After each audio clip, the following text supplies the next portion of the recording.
Des brebis sans berger. Il fit saisi de pitié parce qu'ils étaient des brebis sans berger. Cette page de l'Évangile rejoint nos réalités actuelles. C'est vrai, l'Évangile est parti d'un contexte, précisément Palestine, l'Europe et l'Afrique. Mais la métaphore que Jésus nous parle était déjà familière à ce peuple. Le prophète Samuel, le livre de Samuel, 1 Samuel, traçait déjà ou explicitait quand les fils d'Israël demandaient un roi. Il a eu à détailler, quand vous aurez le roi, il va faire de vos enfants ses soldats, ils seront dans des chars et des chevaux, ils seront des boulangers, et vos filles vont commencer à fabriquer des parfums pour les enfants et les femmes du roi. Donc d'une manière, en gros, c'est l'exploitation. Alors, la partie du texte d'aujourd'hui ne peut être saisie qu'en ayant en esprit cette conception du texte. Nous sommes à Babylone, vers les années 597, à l'époque avant même l'arrivée du Christ. Les fils d'Israël en exil se posaient pas mal de questions. Qu'est-ce que nous deviendrons? Ou qu'est-ce qu'on est devenu? Alors, partant de la conception du berger, qui n'arrivait pas à se retrouver, à se ressaisir, connaissant que le rôle d'un berger, c'est pour garder les brebis, c'est pour nourrir les brebis, épargner les brebis de tomber entre les mains des méchants, des mécréants. Mais voilà, il ne se retrouvait pas. On nous décrit à la première lecture les désespoirs du troupeau abandonné. Ces troupeaux que Dieu voulait depuis longtemps être unis ensemble, ces troupeaux sera dispersés faute de bergers. Voilà, ils sont comme des brebis sans berger. Ils étaient devenus des proies aux bêtes sauvages, dispersés sur toutes les surfaces du pays, sans qu'ils puissent avoir quelqu'un, une personne qui pourrait penser à ce peuple, ou à ses troupeaux, ou à ses brebis. Nous avons là une accusation terrible. Jadis, c'était une accusation appropriée pour les responsables politiques d'Israël. Mais n'empêche, c'est aussi une accusation pour nos dirigeants, pour nous-mêmes, parce que la mission ou leur mission était de rassembler le peuple, de vivre l'unité. Or, c'est le contraire qui arrive. Les uns et les autres n'ont pensé qu'à leurs propres intérêts. Les ventres, les ventriloques et les pocholoques.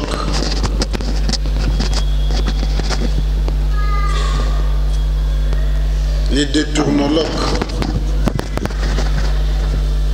Donc c'est devenu comme toute une école. Des antivaleurs deviennent des valeurs. Ils se sont enrichis au détriment de plus pauvres. C'est à cause d'eux que leur peuple est dispersé.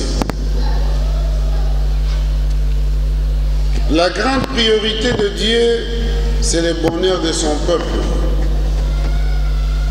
Dieu veut le bonheur de nous tous. Il veut les droits et la justice. La question que nous pouvons nous poser est: ce sommes-nous heureux?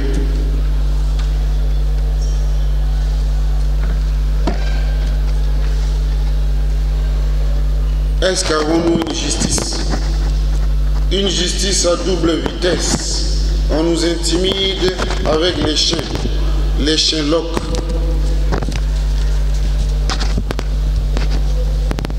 Nous voulons que les choses puissent être concrètes, pas une justice à double vitesse.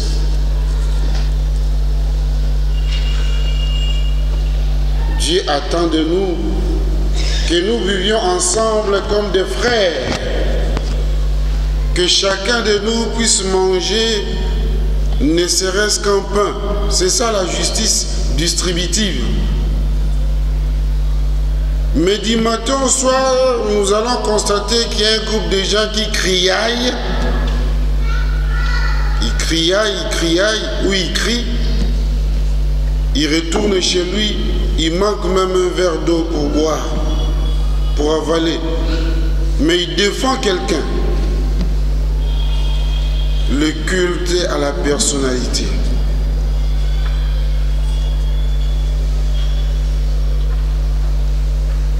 La volonté de Dieu, Dieu voulait que nous puissions être solidaires les uns envers les autres. Est-ce que sommes-nous solidaires? Si on oublie ça, c'est une catastrophe. On nous tue chaque jour à l'Est. Qu'est-ce que les gens ne disent pas? Surtout les Quinois. Les Kiléloloques. La quinoiserie. Le mal est tellement profond qu'on ne veut même pas penser à nos frères, à nos sœurs qui souffrent, qu'on tue du matin au soir. Mais les prophètes ne se contentent pas de dénoncer les malheurs. Il nous dit que Dieu n'abandonne pas son peuple. Il vient à nous avec toute sa tendresse comme une mère. Dieu se présente comme une mère. Il nous révèle, nous Congolais: je viens vous sauver, mais que vous ayez un esprit, une conscience nette. Oui, Dieu est berger, il s'est révélé en Jésus-Christ. Voilà, l'évangile nous révèle. Jésus, saisi de pitié, il commença à enseigner. La bonne nouvelle, c'est ce qui veut nous aider à retrouver un sens de notre vie. Dieu veut nous aider. Mais comment il veut nous aider? Il ne va pas descendre pour nous aider. La première des choses, nous devons nous retirer un peu. Réfléchissons, mettons-nous. Tellement nous ne réfléchissons presque plus, ou bien dans le bruit, avec les barolocs. Chaque avenue a au moins un bar, un bistrot. Les bistrolocs, trop de bruit.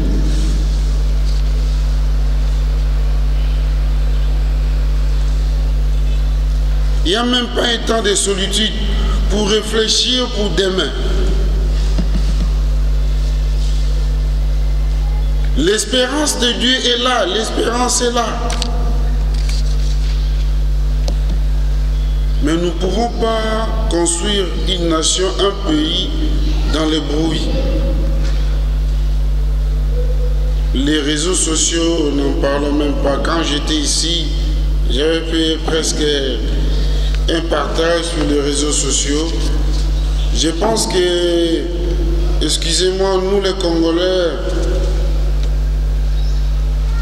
si j'étais ministre de l'Éducation, je demanderais qu'on puisse insérer un cours pour aider nous les Congolais à apprendre comment utiliser correctement, d'une manière scientifique, les réseaux sociaux.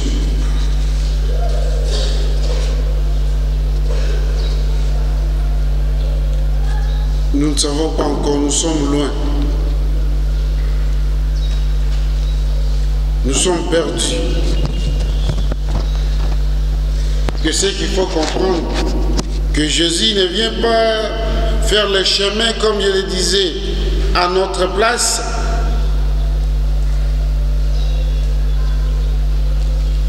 Il veut que nous-mêmes, nous puissions faire notre chemin.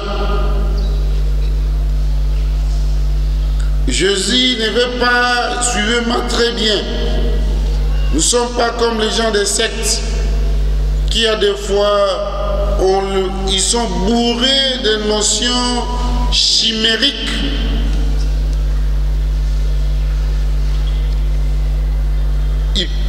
Ils pensent à la vie qui presque n'existe pas. Mais même si ça peut exister, ce n'est qu'après. Trop de chimères. Jésus ne vient pas nous proposer ou apporter des solutions à nos problèmes. Ce n'est pas Jésus qui va résoudre l'insalubrité au Congo. Amen, amen. Nous, Jésus ne viendra pas résoudre des questions d'environnement pour le Congo. Jésus ne va pas se transformer en régie des eaux.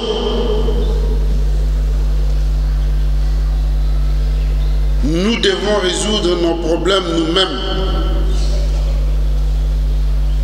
C'est ainsi que je disais, il faut s'asseoir, dialoguer et s'écouter. Des vrais dialogues. Il ne faut pas faire ça en pacotille, hein? Être des pacotes.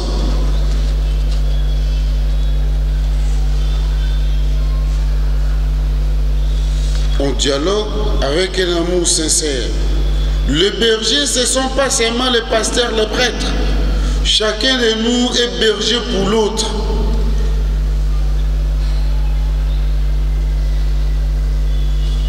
Nous ne pouvons pas garder, nous, chrétiens, la bonne nouvelle pour nous-mêmes.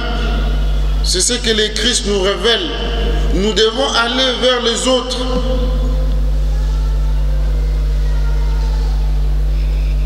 Devons aller vers les autres. Nous devons être les porteurs de joie et d'espérance. Mais la question que nous pouvons nous poser là, est-ce que sommes-nous les porteurs de joie et d'espérance envers les autres? Culte à la personnalité, nos idoles sont plus des anges. Dieu, peut-être la Vierge Marie ou la Vierge, mais nos idoles, chacun de nous connaît au fond de lui. Je ne fais pas l'apologie du mal. Nos idoles sont devenues nos leaders politiques. Dieu n'a plus presque sa place. Nous commençons même à les prier.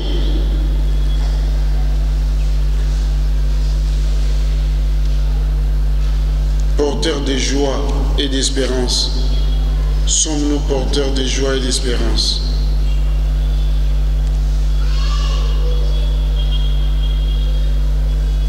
La haine a pris place. Les tribalismes, n'en parlons pas.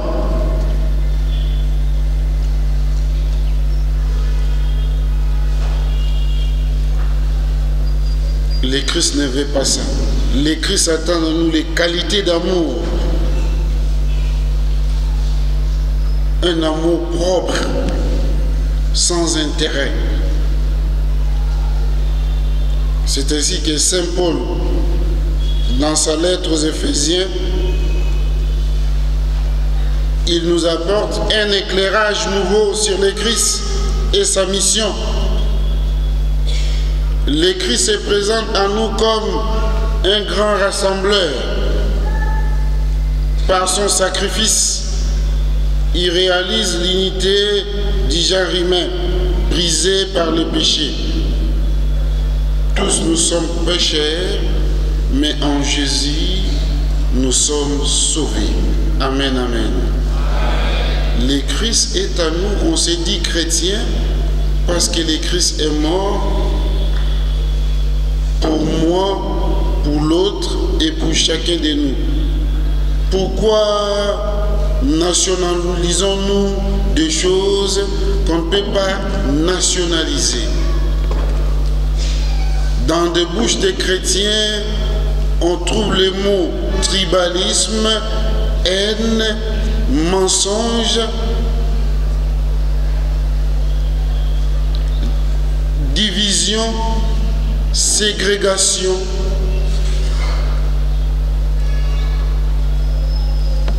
Saint Paul vient à nous par le Christ d'être rassemblés. Le Christ, il a battu le mur de la haine que certains hommes avaient élevé pour défendre leurs privilèges. La haine, le tribalisme. Il y a des gens qui inventent ça. Ils défendent. Nous devons défendre. C'est notre tour. Non. Quand ça ne va pas, ça ne va pas. Quand c'est bon, c'est bon. Et quand ça ne va pas, moi chrétien, je vais pas seulement prier. Saint Augustin l'avait dit, le Dieu qui nous a créés sans nous ne nous sauvera pas sans nous. J'ai beau insister, nos solutions, le problème, ce n'est pas à l'église qu'on va résoudre nos problèmes. L'environnement, ce n'est pas le Christ. L'économie, ce n'est pas le Christ, oui. Une dose, un tout petit pays, une dose d'une conscience pour fuir le mal. Mais allez-y travailler. Et travailler avec conscience, n'était être éclairé. Quand on va avec les sentiments, passions, émotions, ce sont des éléments que je venais d'évoquer, ventriloque, pocholoque, détournoloque, placoloque. On vole ici, on place ailleurs. C'est honteux.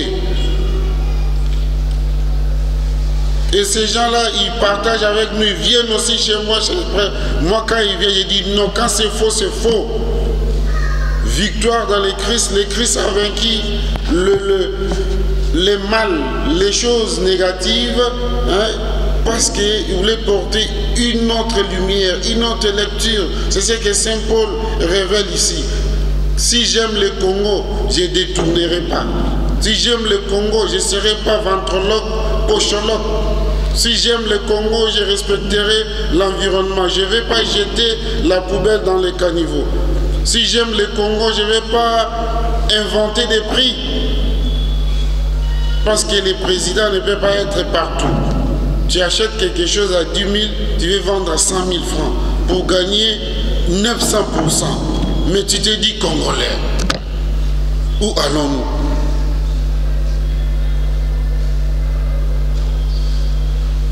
Voilà, nous prions. Que le Christ nous aide. Retirons-nous un peu, réfléchissons. Vivons les enseignements du Christ. Accueillir Jésus, il faut accueillir Jésus au fond de lui. Cogite, nous devons cogiter, réfléchir. Et après avoir cogité, ayons quand même les soucis. L'amour souci, pas l'amour suicide. Quand je jette la poubelle dans les caniveaux, je suis en train de suicider mon propre pays, mon voisin. Quand je ne fais pas des choses correctement avec la SNEL, j'ai détruit la SNEL, la régie des eaux d'eau, des petites choses comme ça, comme disait Thérèse. La fidélité aux petites choses conduit aux grandes choses. Tu veux devenir, permettez-moi les mots, j'ai dit ça mal, un grand politicien ou politicien, mais des petites choses comme ça, tu n'arrives pas à réaliser, à garder. Et quand tu deviendras ministre, nous serons placés où? Que la Vierge Marie intercède pour nous. Que Jésus puisse avoir pitié de nous. Saisi de pitié parce que nous sommes de foule sans berger. Et chacun de nous est berger pour l'autre. Amen.